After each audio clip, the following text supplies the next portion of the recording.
রাজনীতির মাঠে খুবই উত্তেজনাকর একটা দিন গেছে গতকাল।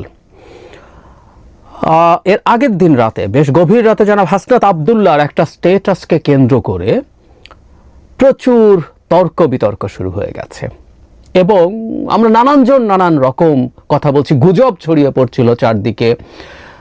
নট অনলি দ্যাট, ঠিক একই সময় কোইন্সিডেন্টালি মনে হতে পারে, কিন্তু এটা আসলে কোইন্সিডেন্স তো নাই, এটা একটা পরিকল্পনা আমরা বলতেই পারি। উপদেষ্টা জনাব আসিফ মাহমুদ সজীব ভুঁইয়া একটা ইন্টারভিউ দিয়েছেন একটা টিভি চ্যানেলকে। সেখানে সেনাপ্রধান সম্পর্কে কি বলবো, মানে এটাকে নানাভাবে দেখা যেতে পারে, এমন সব মন্তব্য করেছেন যেটা একজন সার্ভিং সেনাপ্রধানের জন্য বেশ অবমাননাকর এবং সেটা তার উপরে বেশ চাপ তৈরি করার পরিস্থিতি আছে। তাহলে আমরা এভাবেও বলতে পারি, সম্ভবত সেনাপ্রধানের উপরে তীব্র চাপ তৈরি করা হচ্ছে পরিকল্পিতভাবে। এখন এটা ভালো না খারাপ, এটা যারা করতে চাইছেন তারা ভালো করছেন না খারাপ করছেন, সেটা নিয়ে আমাদের নিজস্বতেই থাকবে, কিন্তু এটা পরিকল্পিত। এটার আমরা এক ধরনের স্বীকৃতি দেখতে পেলাম যারা পিনাকি ভট্টাচার্য তার একটা ভিডিওতে। যখন এই ঘটনাগুলো ঘটছে, পরবর্তীতে কিছুক্ষণের মধ্যেই বিকেলে বা সন্ধ্যার দিকে জনাব পিনাকি ভট্টাচার্য সেই ভিডিওটা আমাদের সামনে আসে এবং সেখানে তিনি দেখিয়েছেন যে দুদিন আগেই তিনি তার নিজস্ব ঢঙের ভাষায় এক ধরনের হুমকি দিয়েছিলেন চিফকে, মিলিটারি চিফ ওয়াকারকে। তিনি কোনো না কোনো বার্তা দেবেন, নেগেটিভ বার্তা তো বটেই, চাপ দেবেন, এরকম একটা ইঙ্গিত ছিল। এবং এরপর তিনি জনাব হাসনাতের এবং জনাব আসিফের ভিডিওকে যুক্ত করে তিনি বলছেন এটাই সেটা। তাহলে আমরা আসলে ওই আলোচনাগুলোতে, মানে যে স্ট্যাটাস এবং যে ভিডিও, তার আগে একটা কথা একটু আমাদের ক্লিয়ার হয়ে নিতে হবে, যেটা আমাদের আসলে যে দুজন এর সাথে নাম যুক্ত হয়েছে তাদের কাছে এই ব্যাপারটা আমাদেরও একটু জানা দরকার যে জনাব পিনাকি ভট্টাচার্যের সাথে এই দুজন, জনাব হাসনাত এবং জনাব আসিফ, সংযুক্ত কিনা এই পরিকল্পনায়। এই আলাপটা আমার মনে হয় গুরুত্বপূর্ণ। এবং নট অনলি দ্যাট, রিসেন্ট টাইমসে জনাব পিনাকি ভট্টাচার্যকে আমরা সরকারের প্রতি বেশ সফট দেখছি, যিনি সরকার শেখ হাসিনা পতন এবং পালিয়ে যাওয়ার পর সরকার গঠিত হওয়ার 1-2 সপ্তাহ সময় নেননি অলমোস্ট। এই সরকারকে বিভিন্ন ক্ষেত্রে খুব কঠোর সমালোচনা করেছেন রীতিমতো সরকার ইন জেনারেল এবং বিভিন্ন উপদেষ্টাকে ধরে ধরে। তিনি গত বেশ কিছুদিন থেকেই দেখছি যে সরকারের সেই জায়গা থেকে, সেই সমালোচনার জায়গা থেকে সরে এসে সরকারকে নানান রকম পরামর্শ দিচ্ছেন। নট অনলি দ্যাট, তিনি, আমি তার দুটো ভিডিওর কথা মনে করতে পারি যেখানে একটায় তিনি নিজের গুরু বা এই ধরনের শব্দ বলেন মিস্টার খলিলুর রহমান, যিনি এখন রোহিঙ্গা বিষয়ক হাই রিপ্রেজেন্টেটিভ হিসাবে উপদেষ্টা পদমর্যাদায় আছেন। তার নিয়োগ সম্পর্কে তিনি ক্রেডিট ক্লেম করেছেন। একজন উপদেষ্টা যখন নেওয়া হলো, উপদেষ্টা বা বিশেষ সহকারী অর্থ মন্ত্রণালয়ে, তার ব্যাপারেও তার ইঙ্গিত হচ্ছে, সেটার ব্যাপারেও তার রোল ছিল। নট অনলি দ্যাট, জনাব সিআর আবরার সহ আরও 2-1জনকে যখন নেওয়া হলো তখনও তার আগে তিনি পূর্বাভাস দিয়েছিলেন যে এই উপদেষ্টা পরিষদ পাল্টাবে। সো ব্যাপারটা এইরকম, জনাব পিনাকি ভট্টাচার্য এভাবে নিজেকে নিজেই পোর্ট্রে করতে চাইছেন যে এই সরকারে তার বিরাট বিরাট ইনফ্লুয়েন্স আছে। এবং সর্বশেষ যেটা হলো, তাতে শুধু সরকার না, জাতীয় নাগরিক পার্টির অত্যন্ত গুরুত্বপূর্ণ সদস্য জনাব হাসনাত আবদুল্লাহর সাথেও তার অত্যন্ত গুরুত্বপূর্ণ সম্পর্ক আছে। অন্তত তিনি, মানে অন্তত জানতেন, বা এতে মনে হলো যে অন্তত এই দুইজন সহ তিনি পরিকল্পনা করেই এই কাজটা করেছেন। আমি আবারও বলছি, তাদের দিক থেকে এটা স্পষ্ট হওয়া দরকার এবং এটা আসলে জানা দরকার আছে। হতেই পারেন জনাব পিনাকি ভট্টাচার্য যে পলিটিক্যাল ইডিওলজিতে বিশ্বাস করেন, সেটাতে তাদের আস্থা থাকতে পারে, বিশ্বাস থাকতে পারেই। আমরা প্রত্যেকের সাথে একমত হতে হবে, নট নেসেসারিলি। জনাব পিনাকি ভট্টাচার্যের সাথে কিছু ক্ষেত্রে আমার একমত পোষণ করি, কিছু ক্ষেত্রে আমি দ্বিমতও পোষণ করি, উনিও নিশ্চয়ই করেন।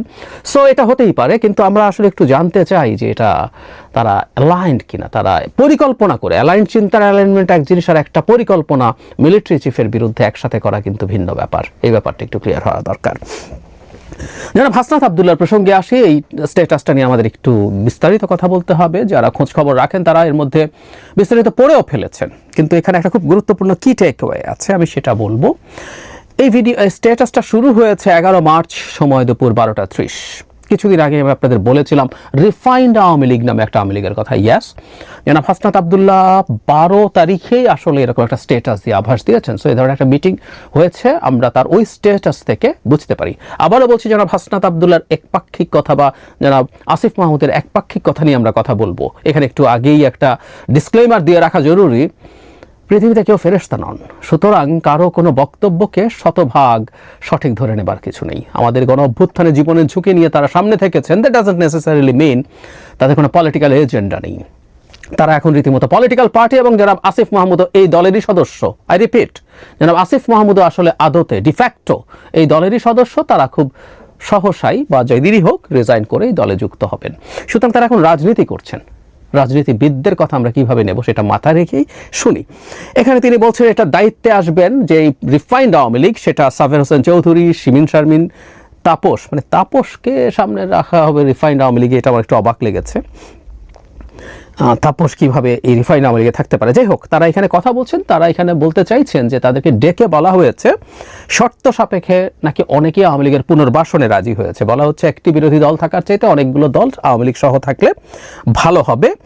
এবং ব্যাপারটা এরকম একটা সিস্টেম। কেন রিফাইন্ড মানেটা হচ্ছে, এই জায়গাটা একটু পড়ি, রিফাইন্ড আওয়ামী লীগ যাদের দিয়ে করা হবে তারা এপ্রিল মে থেকে শেখ পরিবারের অপরাধ স্বীকার করবে, হাসিনাকে অস্বীকার করবে, এবং তারা বঙ্গবন্ধুর আওয়ামী লীগ করবে এমন প্রতিশ্রুতি নিয়ে জনগণের সামনে হাজির হবে।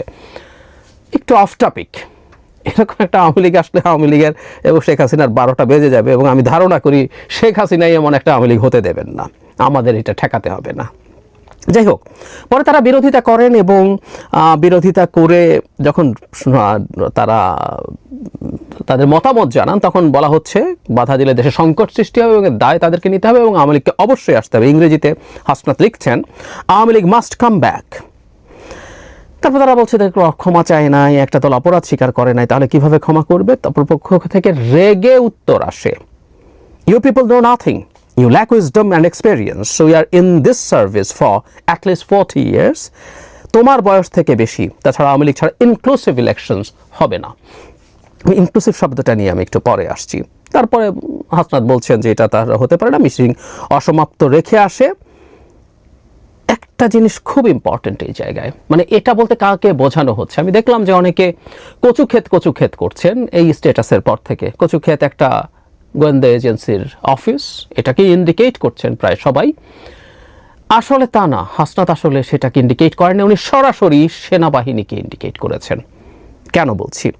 উনি একটা জায়গায় লিখেছেন, জুলাই আন্দোলনের সময় আমাদের নিয়ে অনেক কিছু করানোর চেষ্টা করা হয়েছে, কখনো এজেন্সি বা ক্যান্টনমেন্ট থেকে নানা ধরনের প্রেসক্রিপশন গ্রহণের চাপ দেওয়া হয়েছে, তারপর ওসিলে গ্রহণ করেনি। এরপর বলছে আজকেও ক্যান্টনমেন্টের চাপকে অস্বীকার করে আমি আবারও আপনাদের উপর ভরসা রাখতে চাই। তাহলে হাসনাত আবদুল্লাহর এই স্ট্যাটাসের খুব কি টেক অ্যাওয়ে হচ্ছে, তিনি এটা ডিজিএফআই বা অন্য কোনো সংস্থা, এনএসআই, যাই হোক বিভিন্ন গোয়েন্দা সংস্থা আছে, তাদের কথা না বলে রাদার সরাসরি সেনাবাহিনীকে বলেছে। কারণ আমরা একটা জিনিস নিশ্চয়ই জানি, এই গোয়েন্দা সংস্থাগুলোর চিফ মিলিটারির হলেও এগুলো রিপোর্ট করে প্রধানমন্ত্রী বা প্রধান উপদেষ্টাকে। সুতরাং এজেন্সি হলে আমরা এই প্রশ্ন করতে পারতাম যে এগুলোর রিপোর্টিং তো ওই দিকে। ক্যান্টনমেন্ট বলে জনাব হাসনাত ক্লিয়ার করলেন এটা সেনাবাহিনীরই কেউ। এখন কে? গতকালই একটা সংবাদ সম্মেলন হয়েছিল, সেখানে জনাব হাসনাত আবদুল্লাহকে জিজ্ঞেস করা হয়েছিল, তিনি কে সেটা বলেননি, অতি উচ্চ পর্যায়ের লোকজন সেটা বলেছেন। সো কে হতে পারে আমরা জানি না, কিন্তু এখানে একটা ইনক্লুসিভ ইলেকশনসের কথা আসলো এবং এক ধরনের ইঙ্গিত আবারও বলছি সেনাপ্রধানের প্রতি আছে। কারণ খুব অল্প সময়ের মধ্যেই জনাব হাসনাত একটা ছোট্ট ক্লিপ শেয়ার করেন জনাব আসিফ মাহমুদের, যেখানে তিনি সেনাপ্রধান সম্পর্কেও এক ধরনের বোমা ফাটিয়েছেন বলা যেতে পারে। যাই হোক, সেনাপ্রধান ইনক্লুসিভ শব্দটা বলেছিলেন, হুইচ ইজ রাইট। এবং এখানে সংবাদ সম্মেলনেও সেনাপ্রধানের এই ইনক্লুসিভ শব্দ নিয়ে কথা হয়েছে। এনসিপির যখন যে সংবাদ সম্মেলন করেছে সেখানে এই আলাপটা এসছে। সুতরাং সেনাপ্রধানকে ক্লিয়ারলি ইন্ডিকেট করেছে, ইয়াস উনি এই শব্দটা বলেছেন। কিছুদিন আগে যে একটা বক্তৃতা নিয়ে আমরা খুবই আলোচনা করেছি, ডিবেট করেছি, ঝগড়া বিবাদ করেছি, সেখানেও কিন্তু তিনি ইনক্লুসিভ বলেছেন। এবং আমি ধারণা করি, বা এটা ধারণা করার যথেষ্ট কারণ আছে, তিনি আসলে আওয়ামী লীগকেই ইন্ডিকেট করছেন। সুতরাং এক ধরনের ইঙ্গিত আছে, এবং এরপর থেকে আমরা তীব্রভাবে এটাকে সেনাপ্রধানের দিকে অঙ্গুলি হেলন করেছি, এবং যারা পিনাকি ভট্টাচার্য ঠিক সেটাই করেছেন। অবিশ্বাস্য একটা ঘটনা হলো অল্প কিছু দিনের সময়ের মধ্যে জনাব আসিফ মাহমুদ ইনফ্যাক্ট দীর্ঘ একটা সাক্ষাৎকার দিয়েছেন, সেই সাক্ষাৎকারটা পাওয়া যায়, আপনারা দেখে নেবেন। কিন্তু কি জায়গাটা যেটা ইম্পর্টেন্ট আমি একটু পড়ি। আসিফ বলছেন, সেনাপ্রধান জেনারেল ওয়াকারুজ্জামানের পক্ষ থেকে মূল ভেটোটা ছিল প্রধান উপদেষ্টা ডক্টর ইউনূস কেন, ইউনূসের পরিবর্তে অন্য যে কোনো কেউ আসতে পারে। ইউনূসের নামে মামলা আছে, তিনি একজন কনভিক্টেড পারসন। একজন কনভিক্টেড পারসন কিভাবে একটা দেশের প্রধান উপদেষ্টা হতে পারেন? আসিফ মাহমুদ সেনাপ্রধান বলেছিলেন, আওয়ামী লীগ একটা লোককে একেবারেই দেখতে পারছে না, এবং বাংলাদেশে তো আলটিমেটলি 30-40% লোক আওয়ামী লীগ সাপোর্ট করে। এই 30-40% লোকের মতামতের বিরুদ্ধে গিয়ে একটা লোককে প্রধান উপদেষ্টা করা উচিত। বক্তব্যে যেটা বলেছে যে এই সরকারটা তো নির্বাচন করবে, সো আওয়ামী লীগের লোকজনের যদি এই সরকারের উপর আস্থা না থাকে তাহলে তারা কিভাবে নির্বাচন হবে। শেষে জনাব আসিফ বলছেন, সেনাপ্রধান সর্বশেষ আমাদেরকে বলেছিলেন, বুকে পাথর চাপা দিয়ে আমি এই সিদ্ধান্তটা মেনে নিয়েছি। আবারও বলি, জনাব আসিফ মাহমুদ বা জনাব হাসনাত আবদুল্লাহর কারো কথাই আমরা সঠিক বলে ধরে নেওয়ার কিছু নাই, কারণ আমরা অপরপক্ষ জানি না এবং এগুলোর রেকর্ড আমাদের নেই। কিন্তু ওই সময়গুলোতে যে বয়ান আছে, আমি তার বই যখন বেরিয়েছিল কয়েকদিন আগে সেই বই প্রসঙ্গে বলেছি, প্রত্যেকের তার জায়গা থেকে তার ন্যারেটিভ সামনে আনা দরকার আছে। সো আমরা সত্য মিথ্যা সরিয়ে রাখি। এমন একটা দিন সেনাপ্রধান সম্পর্কে এত মারাত্মক একটা বক্তব্য আসলো, যেদিন সেনাপ্রধানকে অ্যাকিউজ করা হচ্ছে আওয়ামী লীগকে বাংলাদেশে পুনর্বাসন করার আলাপে। এখানে অবশ্য একটু বলা বাহুল্য, আবারও বলছি, যে ফর্মুলার কথা যারা হাসনাত আবদুল্লাহ বলছেন, এটা আওয়ামী লীগকে পুনর্বাসন করার চাইতে বরং আওয়ামী লীগের ক্ষতি করা হবে বলেই মনে হয়। আমি সত্যিই মনে করি, আমি জানি না আপনারা মনে করেন কিনা, মানে এরকম একটা আওয়ামী লীগ তৈরি হবে কৌশলগতভাবেও। এই জিনিস শেখ হাসিনা অ্যাগ্রি করবেন বলে আমার মনে হয় না। উনি যদি অ্যাগ্রি করতেন, উনি আসলে এখন এই যে এত কথা বলছেন, উনি রাদার এই ভীতি থেকেই করছেন বলে আমার মনে হয়। যাই হোক, আওয়ামী লীগ বিরোধিতার এই আলাপ চলতে থাকলো, এবং যারা মাহফুজ আলম তথ্য উপদেষ্টা কথা বললেন একটা ভিডিও বার্তায়, সেখানে তিনি আওয়ামী লীগকে নিষিদ্ধ করার আলাপ করছেন। মানে খুব ইন্টারেস্টিং, সরকারে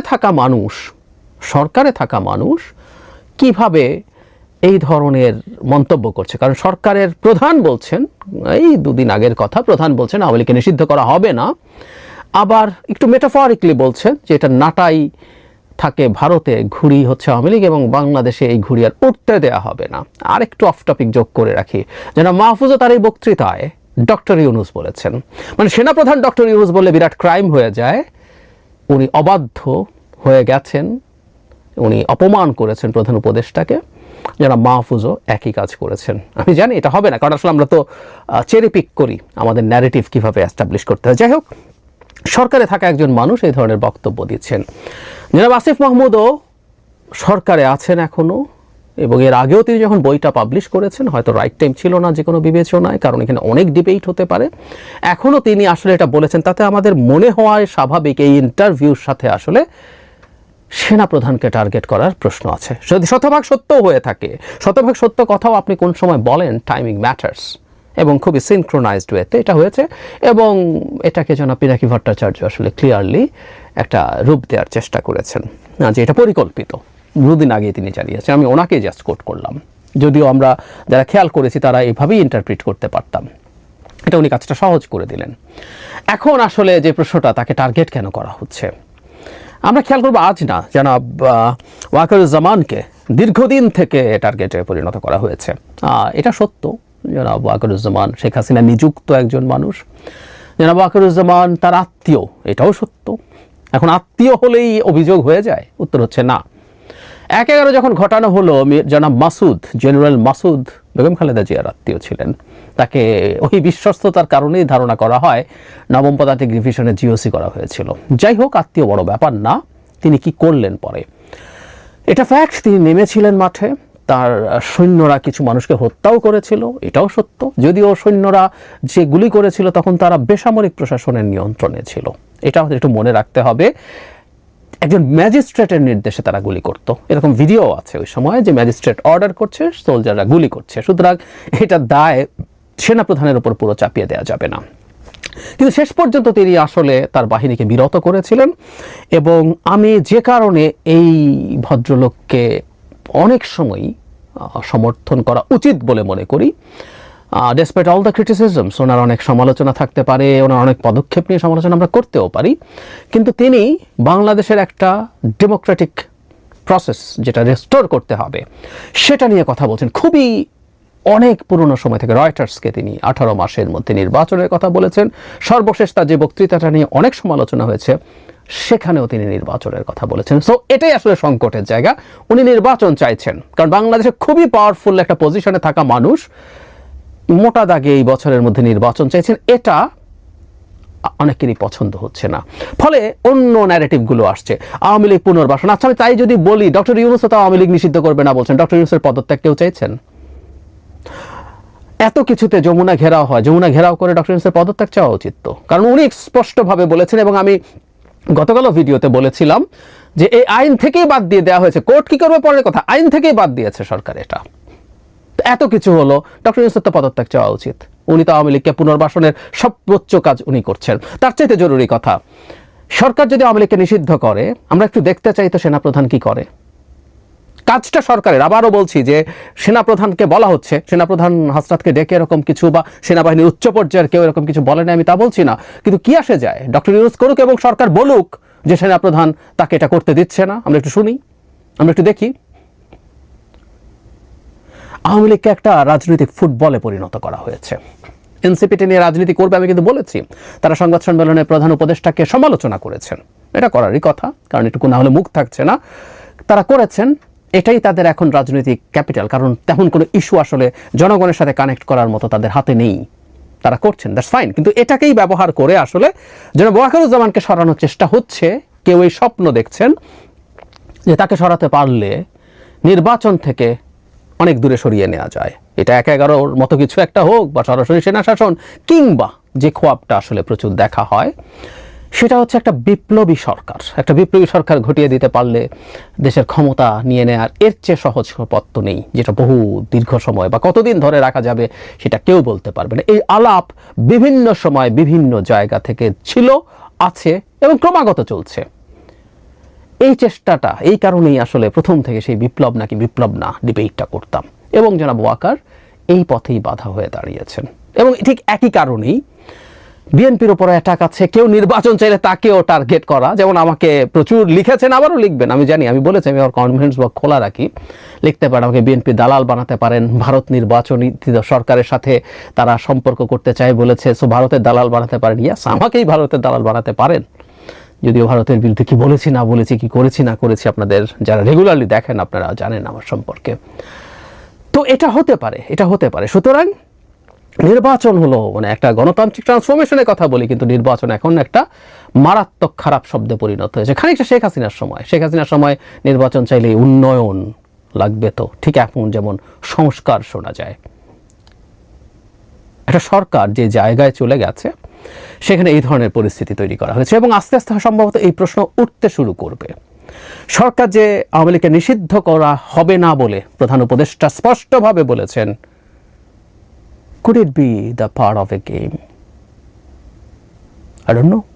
উনি বলবেন, তারপরে এই যাবতীয় যা যা ঘটবে সব সিনক্রোনাইজড হতে হবে, হতেও পারে। আমাদের এই প্রশ্নগুলো আসলে আস্তে আস্তে করা শুরু করতে হবে, আস্তে আস্তে করা শুরু করতে হবে। তার আগে সবচেয়ে জরুরি ব্যাপার, সরকারের দিক থেকেও এই জিনিসগুলো ক্লিয়ার করতে হবে যে নির্বাচনের ব্যাপারে এবং যে ঘটনাগুলো ঘটছে সেই ব্যাপারে তাদের অবস্থান। জনাব আসিফ মাহমুদ বলছেন, প্রধান উপদেষ্টা দিয়ে একটা স্ট্যাটাস দিয়ে নির্বাচনের সময়সীমা বলে দিয়েছেন, সুতরাং যাবতীয় এগুলোর সাথে নির্বাচন পেছানোকে কেউ যাতে না মেলায়। মানে মন্ত্রীর চেয়ারে বসলে একটু বেশি বুদ্ধি লাগে, মানে আমি তাই দেখছি আর কি, তাই দেখছি। আওয়ামী লীগের মন্ত্রীরা বসলে তাদেরকে নিজেদেরকে অনেক বুদ্ধিমান মনে করতেন, আমি একই ঘটনা এখন আবার দেখছি। মানে ডক্টর ইউনূস বলেছে বলে এই নির্বাচনটা ঘটবেই, হবে, আর কিছু হবে না, এটা বেদবাক্য হয়ে গেছে, এটা আল্লাহ বলেছেন, কথাটা কি এইরকম? ডক্টর ইউনূস বলছেন তারপরও নির্বাচন পিছিয়ে দেওয়ার মতো পরিস্থিতি তৈরি করা যেতে পারে, এইটুকু বোঝার জ্ঞান বুদ্ধি আমাদের আছে। জনাব আসিফ মাহমুদের বোঝা উচিত। আমরা এত স্টুপিড না, আমরা ক্ষমতায় নাই, আমরা এত স্টুপিড না, সবাইকে এত স্টুপিড মনে করার কিছু নাই। সুতরাং এটা নির্বাচন পেছানোর পরিকল্পনা। ক্ষমতায় গিয়ে অনেকে অনেক মজা পেয়ে গেছেন এবং অনেকে ক্ষমতাকে নানানভাবে ব্যবহার করতে চাইছেন। যারা ফর্মালি গেছেন এবং ইনফর্মালি অনেক লোক ক্ষমতায় আছেন, অনেকেই ক্ষমতায় আছেন, অনেক ক্ষমতার নানান কিছু বেনিফিট নিচ্ছেন। এটাই আসলে এই সব কিছুর মূল। দালাল বলুন আর যাই বলুন, বাংলাদেশে খুব দ্রুত একটা নির্বাচন চাই আমরা, এই নির্বাচনটা হতে হবে এবং বিএনপিকেও টার্গেট করা হচ্ছে। আমি এটা নিয়ে আলাদা ভিডিও করব। বিএনপিকে টার্গেট করার সমস্যা নেই, করা যেতেই পারে, রাজনীতি হতেই পারে। যেমন নাসিরউদ্দিন পাটোয়ারি একটা স্ট্যাটাস দিয়েছেন তাদেরকে নিয়ে, সেখানে খুব ইন্টারেস্টিং কিছু ফাইন্ডিং আছে, এটা নিয়ে আলাদা কথা বলতে হবে। এবং এই ট্রানজিশনাল পিরিয়ডে বিএনপির রোল কী হওয়া উচিত সেটা নিয়ে আমি আমার টেক সামনে আনবো।